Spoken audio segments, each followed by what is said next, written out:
నుంచి కూడా స్విగ్గీ చేసుకుంటున్నారని బయట టాక్. అందరూ నా ఫుడ్ గురించి రాజమౌళి గారు యా నేను అప్పుడప్పుడు వేరే స్టేట్ నుంచి కూడా స్విగ్గీ తెప్పిస్తాను. యా సో బాంబేలో షూటింగ్ ఆదిపురుష్ చేస్తుంటే ఓం రావుతో అందరూ కూర్చున్నాం. అందరూ చీట్ మీల్ ఆ రోజు సీరియస్ స్పెషల్ ఏం చేద్దాం, బాంబే కాదు నీకు స్పెషల్ ఫుడ్ తెప్పిస్తా అన్న. ఏం చెప్పిస్తానంటే చెన్నై ఫుడ్ తెప్పిస్తా అన్న. ఓకే అయితే చెన్నై ఫుడ్ అని చెప్పి వెయిట్ చేస్తున్నాడు. 10 అయింది, 9 అయింది, ఏంటిది ఫుడ్ రావట్లేదు, నువ్వు ఇవన్నీ తినకు, ఈరోజు చెన్నై ఫుడ్ తినాలని. సరే ఓకే వెయిట్ చేసిన 2 hours అయింది, ఇంకేంతసేపు అనండి, ఉండి మరి రావాలి కదా, వస్తుంది. ఎక్కడి నుంచి వస్తుంది అంటే చెన్నై నుంచి వస్తుంది. చెన్నై నుంచి రావడం ఫుడ్.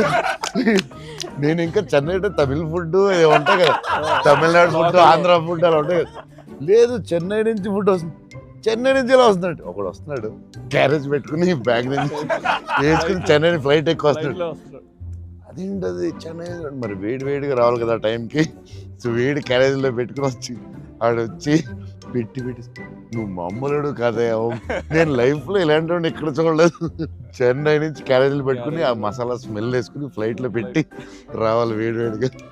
ఆపం విడియాపం అవి చాలా మిస్ అవుతాను. ఇక్కడ కూడా మనకు దొరుకుతాయి కానీ అక్కడ ఫీల్ వేరే. సో పాయా బిర్యానీస్ అక్కడ వేరేగా ఉంటాయి. మన హైదరాబాద్ బెస్ట్ బిర్యానీ, కానీ చిన్న టమాటో ఫ్లేవర్ అది వేరేగా ఉంటుంది అది. సో అప్పుడు మిస్ అయినప్పుడు చెన్నై తెప్పిస్తూ ఉంటాను. షాక్